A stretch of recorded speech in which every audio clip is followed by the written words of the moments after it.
neste momento, Deus, através desta emissora, leva até você mais um programa de fé, com mensagens, hinos e orações a seu favor.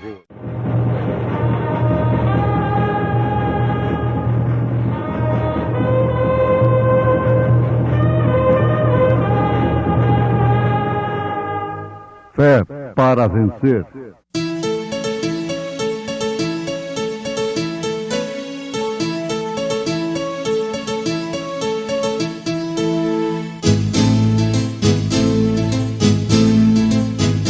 Mensageiro, Deus enviou seu profeta, seu profeta Este som de alarido retumbando está, retumbando está. E as águias de Deus, e as águias de Deus já voando estão, já voando estão. Brana foi seu nome e Deus foi com ele, e Deus foi com ele. E a coluna de fogo sempre lhe seguiu, sempre lhe seguiu. A palavra ele pregou, a palavra ele pregou com fidelidade. E eis que sobre vós envio a promessa de meu Pai. Ficai, porém, na cidade de Jerusalém, até que do alto sejais revestidos de poder.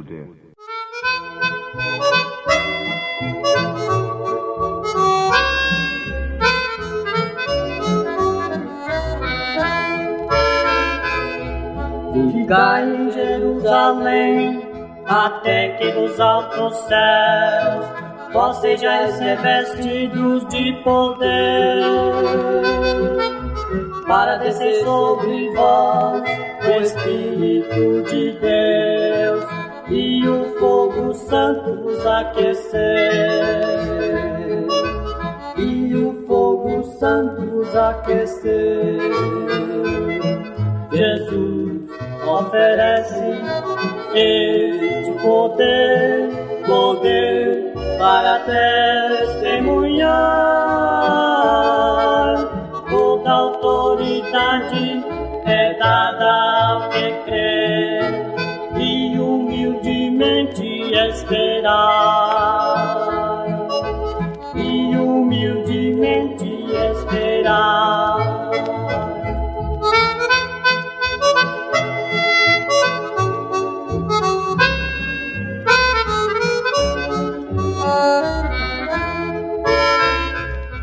Se queres receber o real Consolador, chegues bem pertinho do altar.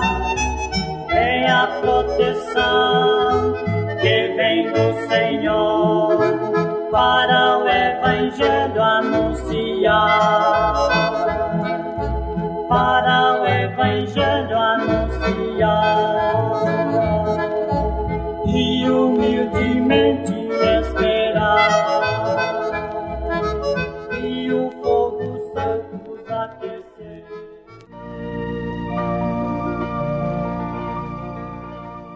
Com razão, Jesus pôde declarar a seus discípulos em São Mateus capítulo 28 que todo o poder nos céus e na terra lhe foi dado.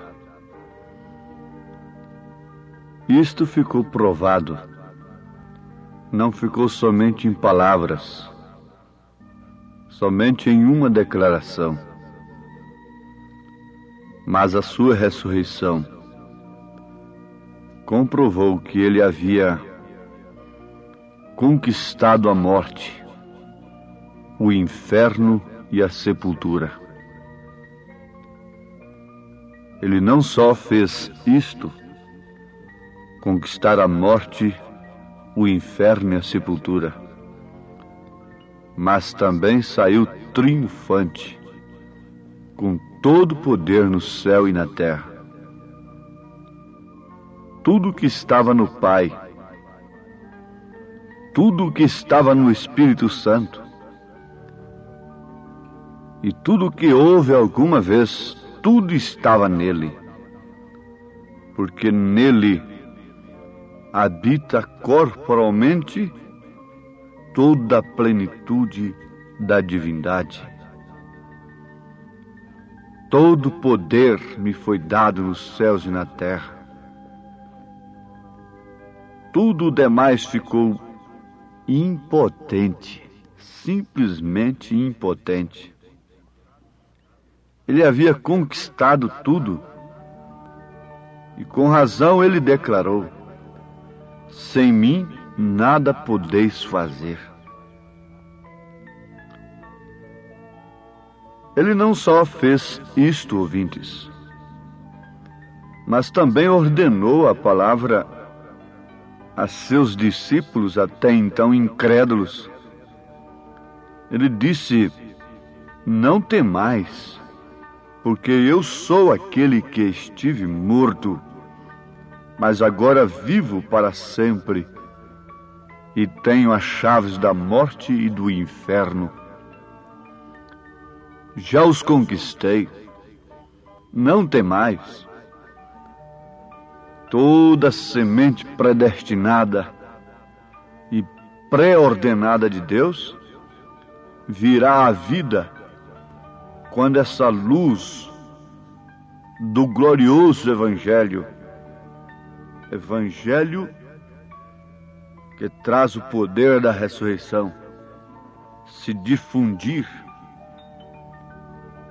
por toda a terra. Em cada era,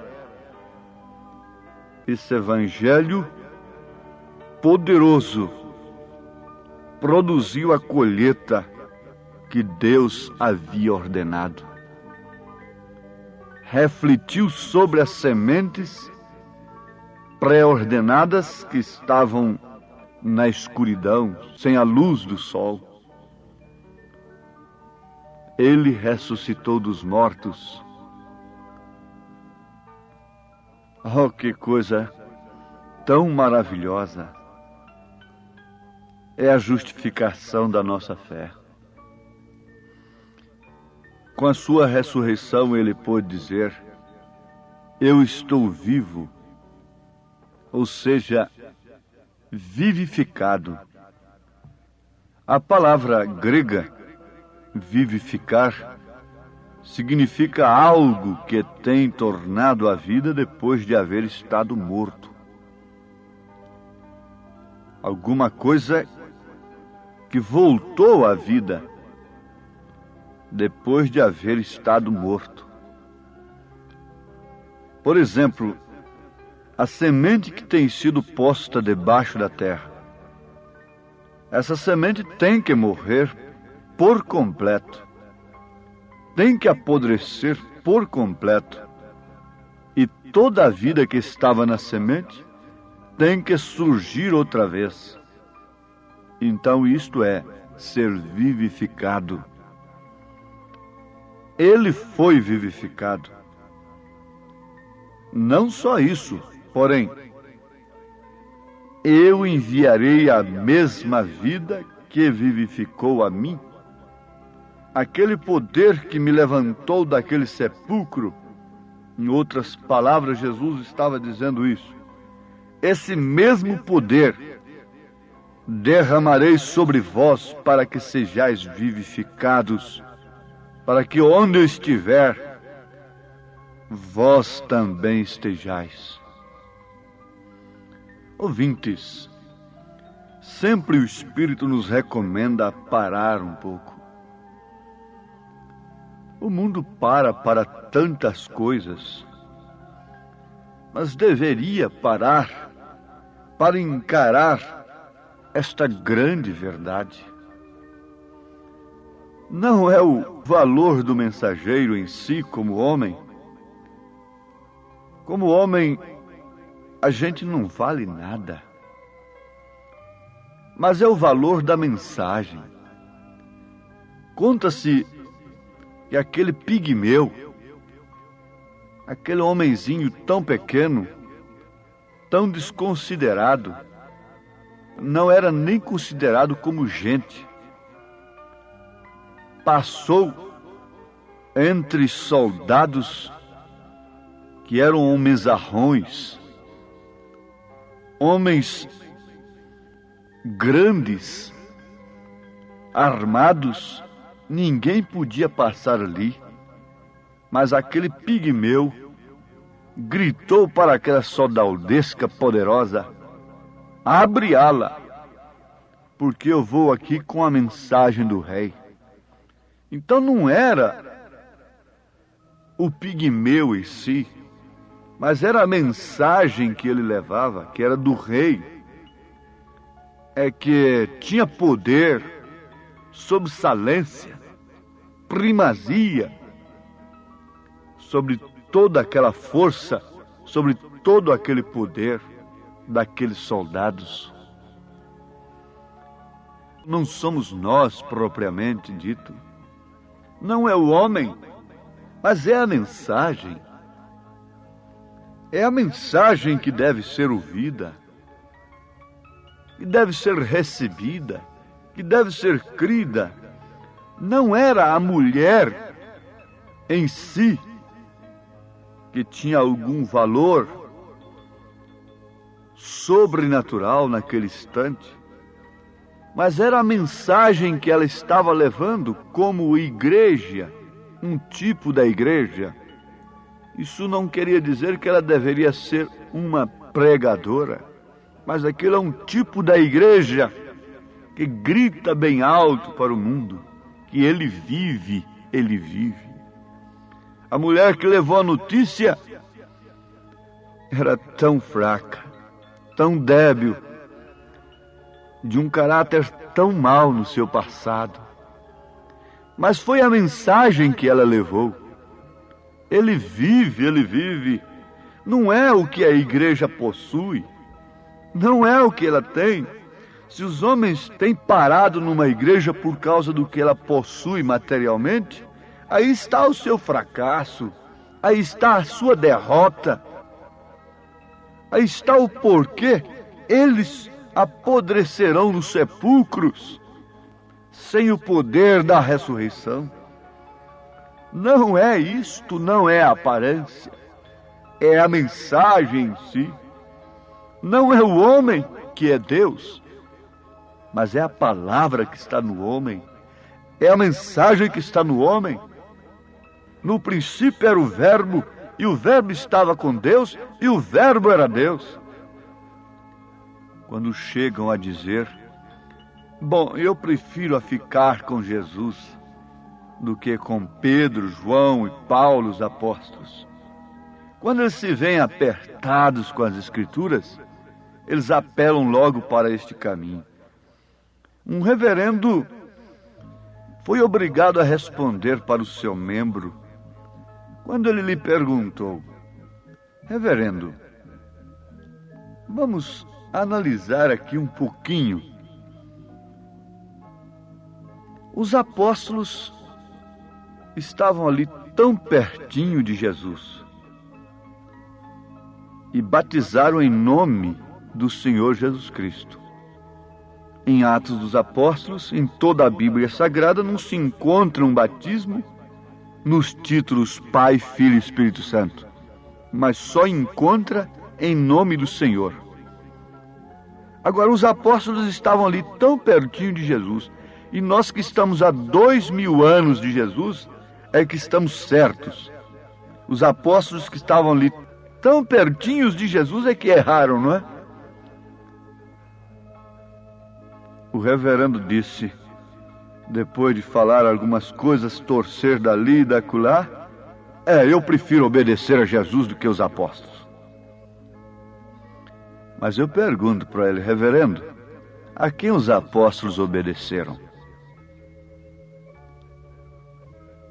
O senhor prefere obedecer a Jesus, mas a quem os apóstolos obedeceram? Foi ao Papa?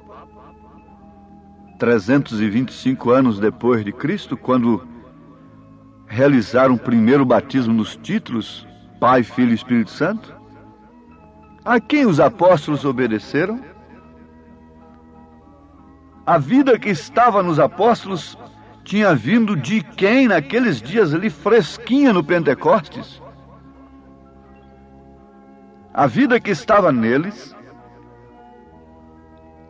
era do Espírito Santo, era do próprio Deus. Então, isso seria uma fuga que não leva ninguém a um abrigo seguro. Eu prefiro obedecer a Jesus do que aos apóstolos. Essa é uma fuga covarde e que deixa o homem no relento. Quando nós dizemos, eu prefiro obedecer a Jesus do que a Pedro, oxalá que nós tomássemos essa posição em todos os aspectos da vida, obedecer a Jesus. Mas sem que o poder vivificador da palavra venha sobre o homem, por mais culto que ele seja, ele não pode entender estas coisas. Ele foi vivificado. Agora, não somente para si mesmo. Ele levantou do sepulcro e ele disse, esse mesmo poder derramarei sobre vós, para que sejais vivificados, para que onde eu estiver, vós estejais também. Em Lucas, capítulo 24, versículo 49, ele diz, e eis que sobre vós envio a promessa de meu Pai. Ficai, porém, na cidade de Jerusalém, até que no alto sejais revestidos de poder. Agora, meus ouvintes, leiam em Atos dos Apóstolos, capítulo 1, e logo no capítulo 2. Vejam todos que logo após aquele pequeno discurso de Pedro, fazendo menção do que o profeta Joel houvera profetizado, quase 3.000 almas se compungiram em seus corações e logo perguntaram justamente aos apóstolos. Eles estavam com o poder vivificador. Jesus disse, aqueles que receberem a vós, a mim me recebem. Isto é, aqueles que crerem em vós. Mas aqueles que rejeitarem a vós, a mim me rejeitou. Então você diz, eu prefiro obedecer a Jesus do que aos apóstolos? Você está rejeitando a Jesus, porque Jesus disse, aquele que rejeitar a vós, a mim me rejeita. Sim, isto é verdade. E eis que sobre vós envio a promessa de meu Pai, ficai, porém, na cidade de Jerusalém, até que do alto sejais revestidos de poder. Será que não pode vir nesse poder, esse poder vivificador, dessa semente que apodreceu durante as eras e tem brotado na era de Lutero, crescido o talo com Wesley, vindo ainda a borla com os pentecostais, e agora está na semente, voltando para o original. Lutero não podia ter tudo, não podia ter essa luz completa, nem tampouco Wesley, mas não somos capazes de dobrar as nossas cervizes, reconhecermos que isto é verdade, é a palavra de Deus, mas sem que o Espírito Santo venha e vivifique isto em nossos corações, nós ficamos com medo de mendigar o pão. E os meus tantos anos de serviço, para onde irão se eu pregar estas coisas? Mas Pedro não estava comprometido, nem tampouco os apóstolos. O fundamento é dos apóstolos e dos profetas, sobre o qual a igreja está edificada. Esse fundamento é a revelação de toda a palavra, é a revelação do nome do Pai, do Filho e do Espírito Santo, é a revelação da unicidade de Deus. Pois bem, Jesus demonstrou que ele não foi o único beneficiário mas que fez a outros participantes desses benefícios da sua ressurreição. Se ele, ressurreto, diz: eu sou o primeiro e o último, como podemos nós fincarmos uma estaca dogmática, incrédula, manufaturada por homens, sem esse poder vivificador do Espírito Santo? Ficamos sapateando ali, dizendo: ele é segunda, porque ele falou com o Pai.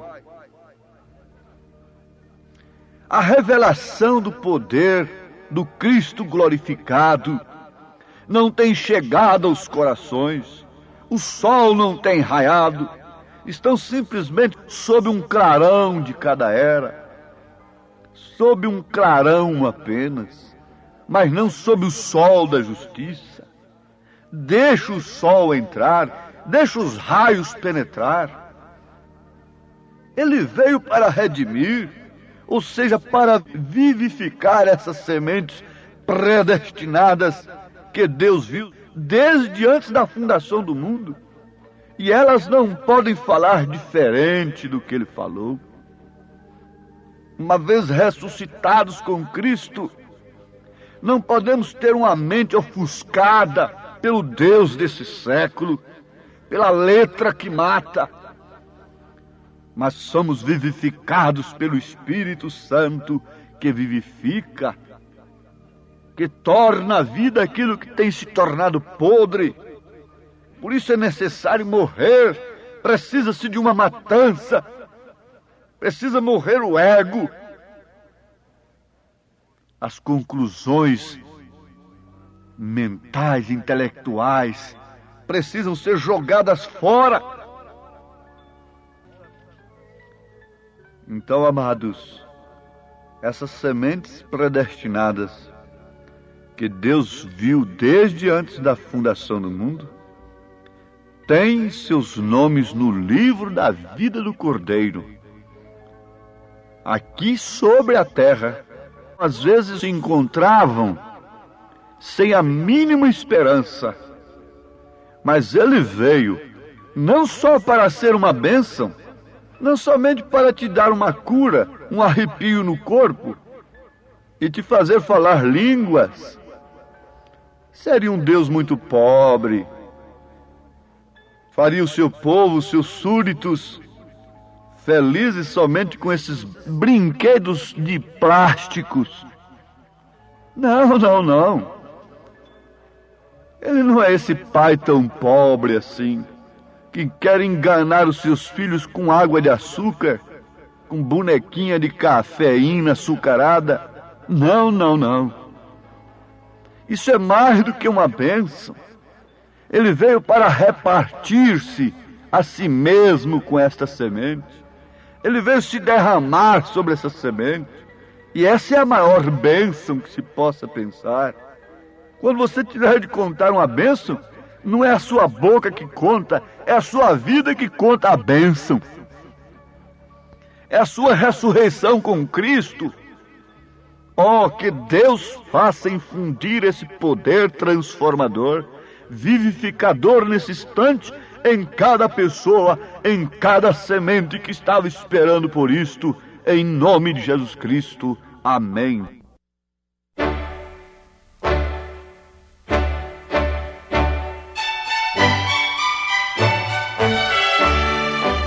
Ouvintes, escreva-nos pela caixa postal de número 15.020, 15020, CEP 74.501-970, Goiânia, Goiás.